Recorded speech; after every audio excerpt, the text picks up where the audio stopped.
Hello बच्चों, कैसे हो? I hope you all must be really doing really great. So again I'm here with some of the questions. So our first question is pi bond is absent in. Normal से question है, बहुत ही easy question है. What we have to do, pi bond बताना है किस में होगा. तो देखो, the first example is ammonia. Okay, let me just decrease its size. तो देखो क्या है, अमोनिया की अगर मैं बात करती हूँ, NH3 की अगर मैं बात कर रही हूँ, तो एट दिस पॉइंट हमारे पास NH3 में क्या होगा. देखो, अमोनिया तो हमको पता है, सिंपल सा ये मॉलिक्यूल है, ये रहता है और इस तरीके से होता है और इसके पास लोन पेयर होता है. पायरामिडल इसकी शेप है, टेट्राहेड्रल इसकी ज्योमेट्री है, sp3 इसका हाइब्रिडाइजेशन है. बट हमसे तो पूछा है कि पाई बॉन्ड. तो तुम देख सकते हो, मैं सबका तीनों का शेप बता देती हूँ. NO3 प्लस की अगर मैं बात करूँ, NO3 माइनस की बात करूँ, तो नाइट्रोजन ये रहता है double bond oxygen, oxygen single and उसके बाद क्या रहता है, यहाँ पे इस तरीके से लोन पेयर होते हैं और ये सिंपल सा मतलब, और ऊपर की तरफ क्या रहता है, हमारे पास माइनस चार्ज रहता है, मतलब कि पाई बॉन्ड इसमें प्रेजेंट हमको दिख रहा है. ओके, SO2 की बात करें तो सेम, SO3 में भी सेम इस तरीके से कोई स्ट्रक्चर हमारे पास होता है. ClO4 की अगर मैं बात करूँ, तो ClO4 में भी यही रहता है हमारे पास, ये रहा सिंपल सा double bond oxygen, double bond oxygen, double bond oxygen and oxygen single bond यहाँ पे प्रेजेंट रहता है. लेकिन पाई बॉन्ड इसमें भी प्रेजेंट है. तो पाई बॉन्ड एब्सेंट किसमें है, सिंपल सा अमोनिया में हमको पाई बॉन्ड नहीं मिलता है. Okay, so moving towards our next question. Question number 21. Okay, तो देखो क्या होता है इसके अंदर.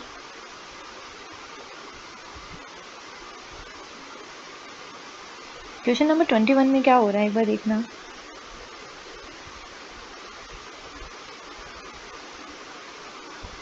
Sorry, I'm taking a little bit of time. Species having maximum bond order among the following is. Okay, हमसे maximum bond order किसमें होने वाला है ये पूछ रहा है. ठीक है, देखो इसके लिए मेरे पास बहुत ही अच्छी सी ट्रिक है. ओके, मीन्स बहुत अच्छी सी ट्रिक है. क्या करना होता है आपको, नॉर्मल सा बस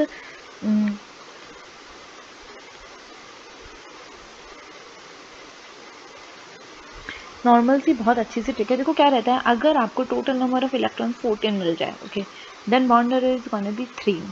फिर 15 पे जाओगे, 16, 17, 18, 13, 12, 11. ओके, यहाँ से यहाँ जाने में क्या करना है, 0.5 क्या करना है, कम करना है. मीन्स यहाँ पे हो जाएगा 2.5, यहाँ हो जाएगा 2, यहाँ पे आएगा तो 1.5 और यहाँ पे आएगा तो 1. सेम चीज़ यहाँ पे 2.5 इधर कर देंगे, 2 यहाँ हो जाएगा एंड 1.5 यहाँ हो जाएगा. ओके, तो देखो अगर आपको याद नहीं रहता है तो सिंपल मैं आपको आगे भी बताऊंगी कैसे याद रखना है.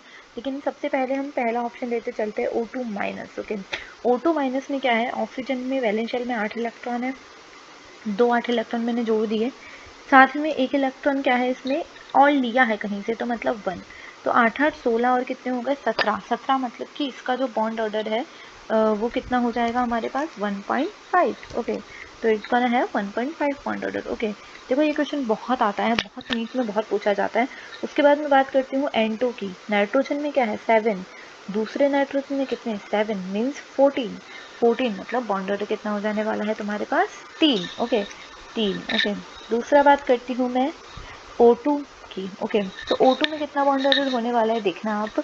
O2 में होते हैं 8 + 8 मीन 16 मतलब बॉन्ड ऑर्डर कितना हो जाने वाला है, 2.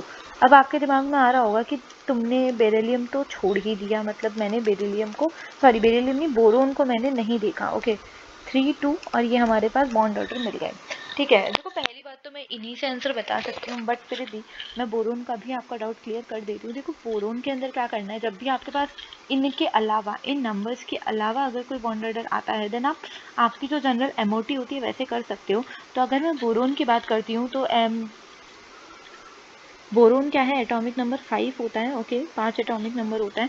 तो इसका मतलब ये कि आपके पास क्या होने वाला है, इसके अंदर 5 होने पर हम क्या करेंगे, वही हमारे पास जो MOT से हम जनरल करते हैं, नंबर ऑफ, मैं बॉन्ड ऑर्डर का फॉर्मूला आपको बता देती हूँ. बॉन्ड ऑर्डर का अगर ये सब चीज़ें भी आप वहाँ से सॉल्व कर सकते हो, बट इतनी लंबी चौड़ी MOT बनाने के टाइम से बचने के लिए हम इस ट्रिक को यूज़ में लेते हैं. हम बेसिकली इस ट्रिक को इसलिए यूज़ में लेते हैं क्योंकि ये हमारा टाइम कंज्यूम होने से एग्जाम में बचा देती है. वरना बॉन्ड ऑर्डर का जो एक्चुअल फॉर्मूला है, ओके, बॉन्ड ऑर्डर का जो हमारे एक सेकेंड बॉन्ड ऑर्डर का जो हमारा एक्चुअल फॉर्मूला है वो होता है हमारे पास, बॉन्ड ऑर्डर जो होता है हमें क्या करना पड़ता है, बॉन्डिंग ऑर्बिटल में जो इलेक्ट्रॉन है, बॉन्डिंग इलेक्ट्रॉन में से एंटी बॉन्डिंग इलेक्ट्रॉन्स को घटा के अपॉन में 2 कर देना होता है। ओके, जब आप ये चीज़ करोगे तो आपको ये क्या मिल गया है, फाइनली ये बॉन्ड ऑर्डर का एक्चुअल फॉर्मूला था हमारे पास, ये मिलता है। तो जब आप बोरोन की बात करोगे तो आपको इस एक्चुअल फॉर्मूले से ही निकालना है। देखो क्या करना है आपको, देखो ऑर्बिटल्स मैं बना देती हूँ एक बार। नॉर्मल सा यहाँ पे एक इलेक्ट्रॉन, यहाँ पे एक इलेक्ट्रॉन, यहाँ पे नॉर्मल सा ये इस तरीके से, और ये आपको मिल जाएगा 1s के लिए। ओके, ये आपको 1s के लिए मिल जाने वाला है। ओके ठीक है, सेम चीज़ आप 2s के लिए करोगे, ये रहा, और सेम चीज़ हमें यहाँ पे मिलेगी। ओके, अब देखो यहाँ पे देखो बॉन्डिंग माइनस एंटी बॉन्डिंग तो मैं यही 0 मान लेती हूँ, इसे वहाँ तक नहीं लेके जाती, कुछ बच्चे चाहे तो इसे आगे तक ले जा सकते हैं। ओके, सेम 3 हमारे पास 2p में एक इलेक्ट्रॉन होगा, यहाँ पे भी p में एक इलेक्ट्रॉन होगा, तो ये एक इलेक्ट्रॉन यहाँ से जाएगा नीचे की तरफ, और यहाँ से जाएगा फिर ये इस तरफ। ओके, ये इस तरीके से, ये पूरी एमओटी है, एमओटी के बेसिस पे कर रही हूँ मैं पूरा। अब यहाँ पे नीचे की तरफ क्या रहेगा, एक ऑर्बिटल रहेगा, एक इलेक्ट्रॉन इसमें और एक इलेक्ट्रॉन इसमें जाएगा, मतलब कि एंटी बॉन्डिंग में से तो है ही नहीं इलेक्ट्रॉन, सिर्फ बॉन्डिंग में कितने इलेक्ट्रॉन है यहाँ पे 2। चाहो तुम तो पूरे गिनो, पूरे गिनना चाहते हो कोई, अगर ऐसा हो कि नहीं हमको पूरा गिनना है तो देखो 2 बॉन्डिंग ऑर्बिटल ये रहा, एक बॉन्डिंग में ये रहा, और एक 2 इलेक्ट्रॉन ये रहे, मतलब टोटल 6 इलेक्ट्रॉन बॉन्डिंग में है। एंटी बॉन्डिंग में कितने हैं, ऊपर की तरफ वाले सारे एंटी बॉन्डिंग है, 2 ऊपर ये रहे और 2 ऊपर ये रहे, मतलब 4 माइनस 6 माइनस 4 बटा 2 हो जाएगा, मतलब कि टोटली हमें कितना मिल रहा है, 2/2, मतलब कि 1, मतलब इसका बॉन्ड ऑर्डर कितना मिलने वाला है तुम्हें, 1। ओके, तो मैं तो ये भी बोलूँगी कि तुम 5-5 करके 10 अगर करते मेरी ट्रिक से भी तो यहाँ 10 आता और यहाँ पे 1 मिलता, मतलब बॉन्ड ऑर्डर 1 मिल जाता। ठीक है, ट्रिक से भी हो जाता, बट मैं खुद छोटे मॉलिक्यूल्स के लिए डायरेक्टली फॉर्मूला ही लगा लेती हूँ। ठीक है, ओके, तो मैं तो प्रीफर करती हूँ आप इसी रेंज में लेके चलना, आगे आप चलना चाहो तो आपकी मर्जी है। तो इसमें क्या होगा, देखो सिंपल सा है, बॉन्ड ऑर्डर किसका ज़्यादा मिला है हमें, 1.5, 3, 2 एंड मिला है 1। तो मेरे अकॉर्डिंग तो हमें सिंपल सा चीज़ें दिख रही है कि हमारा जो बॉन्ड ऑर्डर है वो किसका सबसे ज़्यादा मिल रहा है, एक सेकेंड, सबसे ज़्यादा बॉन्ड ऑर्डर हमें मिल रहा है 3, मतलब कि सबसे ज़्यादा बॉन्ड ऑर्डर N2 में मिल रहा है आपको, है ना। तो द फाइनल आंसर जो हमारा होने वाला है हमारी चीज़ों को हटाने के बाद, the final answer is gonna be what, N2 हमारा क्या हो जाएगा, फाइनल आंसर मीन्स थर्ड। देखो करेक्ट भी है, थर्ड जो है अब आपका फाइनली करेक्ट आंसर मिल जाएगा। Thank you so much.